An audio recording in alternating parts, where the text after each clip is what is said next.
Hey everyone, welcome to a new video, welcome to my channel. My name is Maaike. Today I have the limited edition makeup tag for you. This was originally created by Make Up Your Mind here on YouTube, and I saw this and thought we could do it because there's currently not a tag around that is a bit more current. So this is an older tag, but I thought I could do it.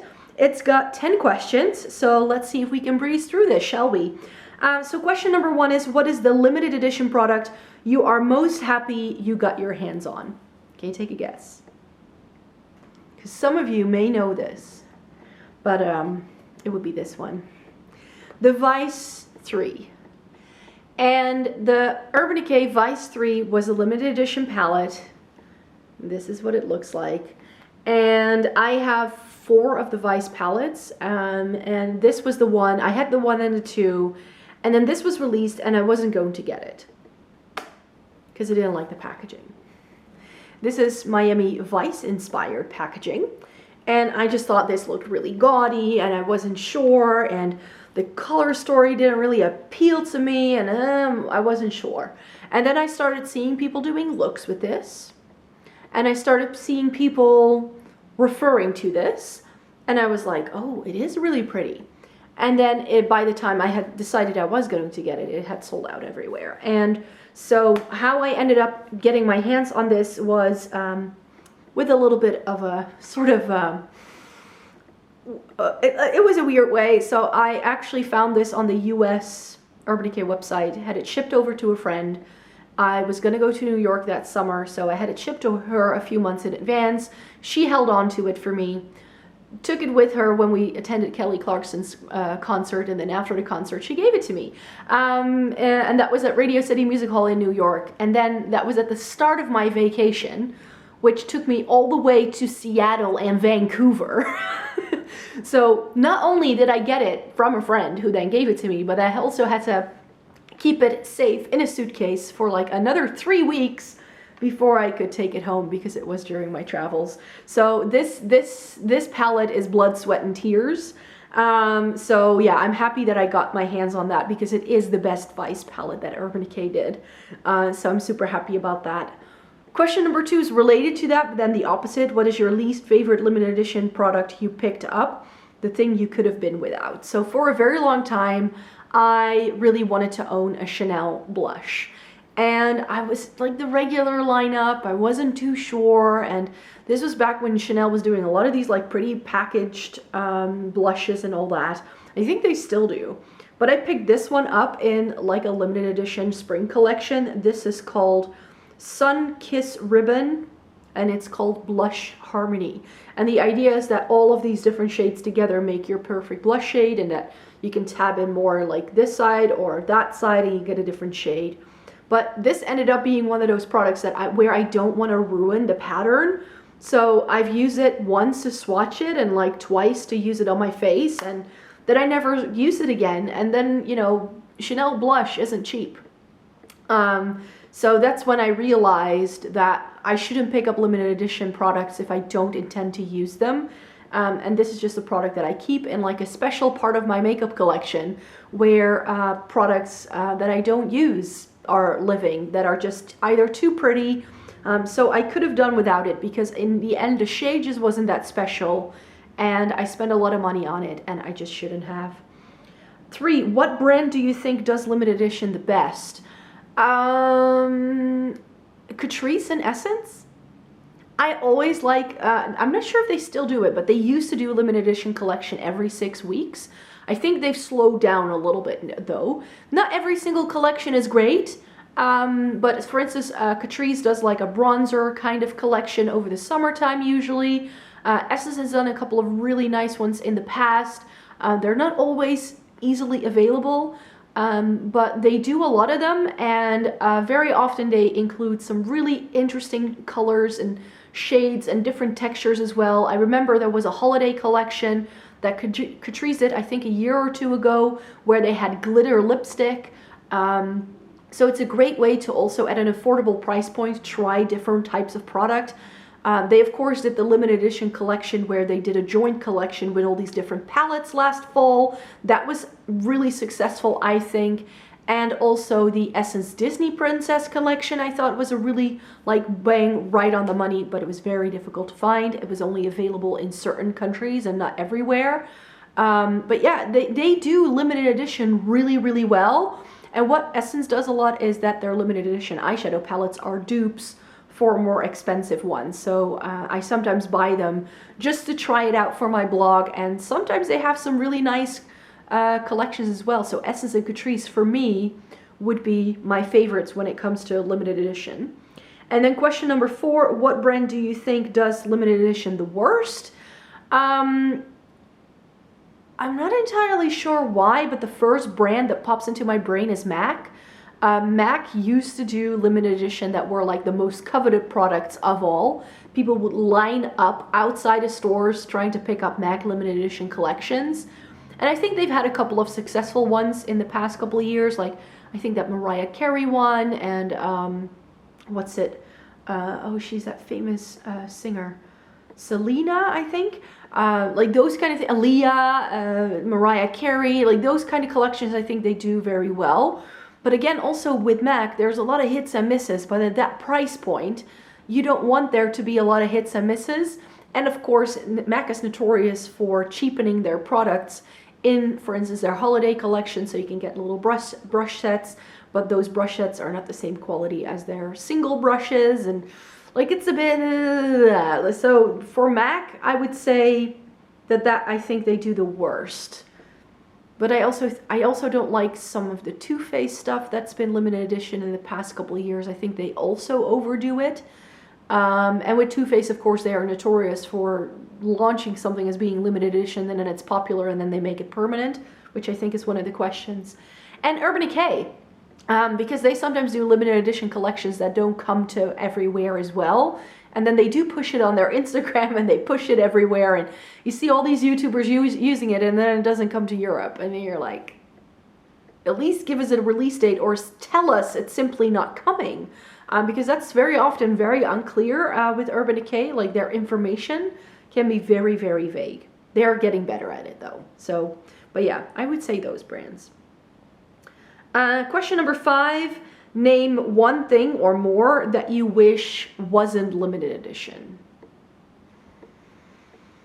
Ooh, I'm not a really big fan of limited edition makeup, I have to say. I'd rather buy something that's permanent, because then, you know, I've said this before in the past that it can take me a while to get round to buying products and trying them and feeling like I can say something about it. So what I wish wasn't limited edition. At this point, nothing. Because I don't have any limited edition products that are like ultimate favorites that you can no longer get. I know some people have that, but I don't. Like, most of the products I love, you can just go out and buy at any point in time. Question number 6, what is the thing that got away, the thing you missed and will forever regret not getting? I'm still a bit bummed about a couple of things. The Too Faced peanut butter and jelly is one of the first things to pop into my head that was never released here. It was over its popularity by the time the Too Faced entered the Dutch market. So it's something we never had, and I think that if like at the moment when it was super hyped up, I would have loved to get it. It was one of those products that I stalked on eBay for months. And then I was like, I'm not going to pay for a markup that's like twice as much as what the palette usually goes for. The Urban Decay Elements palette that was released for holiday last year, because it never came here, I wasn't able to pick it up, and that had some stunning eyeshadows in it. So that's another one I'm like, I would have liked to have that, you know? But yeah, is it really a regret? I don't think so. Like, sometimes I also feel the same thing with, like, if things go on sale, like clothing, or that I go like, okay, so then it wasn't meant to be, you know? The stars didn't align, so that's okay. Question number 7, what thing that was limited edition but was made permanent later on made the most sense versus the least sense to you? I think a product that was going to be limited edition that ended up becoming permanent was the Too Faced Sweet Peach palette, I think. That made a lot of sense to me because that was so popular, and I think it's still pretty popular. You can still buy that thing, and I think it's still a palette that a lot of people like. I just think that it was a bit overhyped, so I don't think it makes a lot of sense from that perspective. But yeah, in terms of something that became permanent, that made a lot of sense to me. Like, yes, you should have done that. The Too Faced Sweet Peach definitely stands out.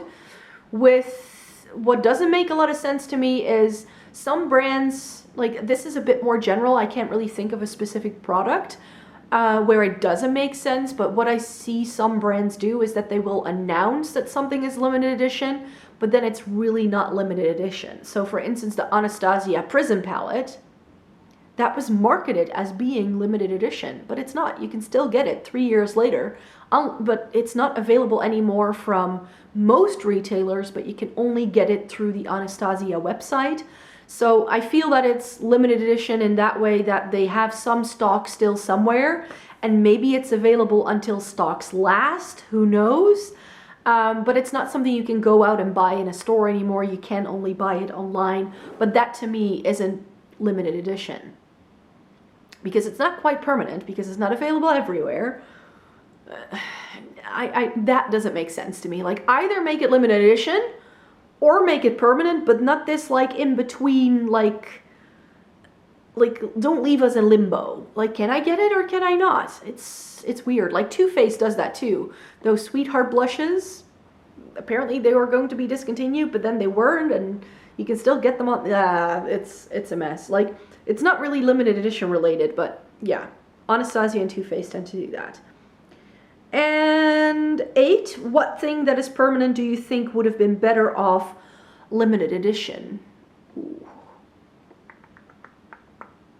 Well, you know, for me, limited edition is just quite problematic because it kind of creates a lot of demand sometimes.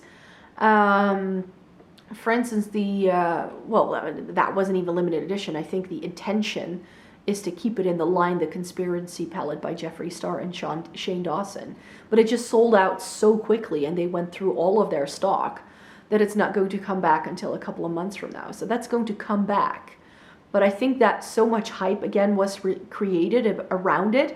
So that's why I don't feel that product should be limited edition in the first place, because it just creates so much like drama and stuff like that. So I don't think that any product would have been better off limited edition.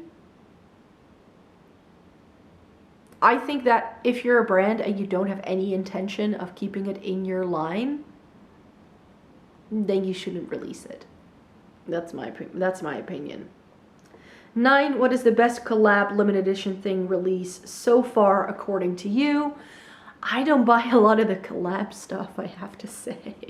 And it's not because I don't want to support YouTubers.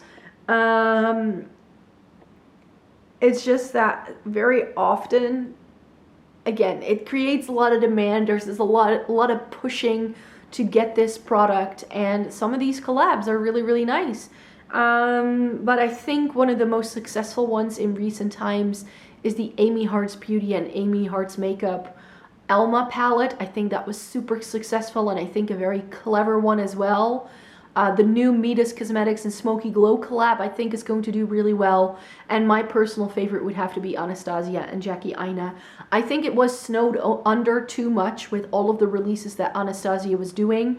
But I think that palette gives something to so many people. And so yeah, as far as I know, that is limited edition. But again, like I said, with Anastasia, you never know whether it is going to be a limited edition. And I think that the Smoky Glow and Amy Hearts makeup collabs aren't necessarily going to be limited edition per se. But again, it's sort of like it will restock when it restocks, and you're not entirely sure. Question number 10 then, what limited edition or collab limited edition item would you like to see released? Like I said, I'd rather not have any limited edition at all. So I think that especially because I'm someone who can take a few months to decide whether I would like to get something, because I work with my little wish list system, and I will put it on a wish list, and then I try to create budget for it. I just like if there were no limited edition collections, then we could be better consumers and smarter shoppers. So I don't think there's nothing that I would want to see released limited edition at this point.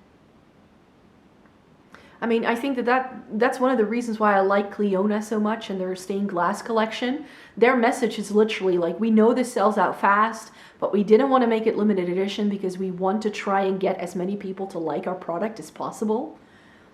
So I think that limited edition is also something that brands do that are a little bit more established and that can afford to only have limited stock of one product and to create the buzz around that. But I think that a lot of brands have also realized that the makeup community continues to grow, and where the money is to at least keep product in your line for a little bit longer, also because there are so many releases. So yeah, I don't really see anything here that I think should be created. I say no. I say no to limited edition. I'd rather not have that anymore. So those were the 10 questions of this tag. Let me know in a comment down below what your answers would be. I would be curious to know. Give this video a thumbs up if you liked it. That would very much help me out. Or subscribe to my channel, because if you would like to stick around and see more by me, maybe this is the first time you're seeing me and you're like, who is this person? I make 3 videos every single week. So I've got lots more content coming your way, and I'd hope you'd like to stick around. Bye for now.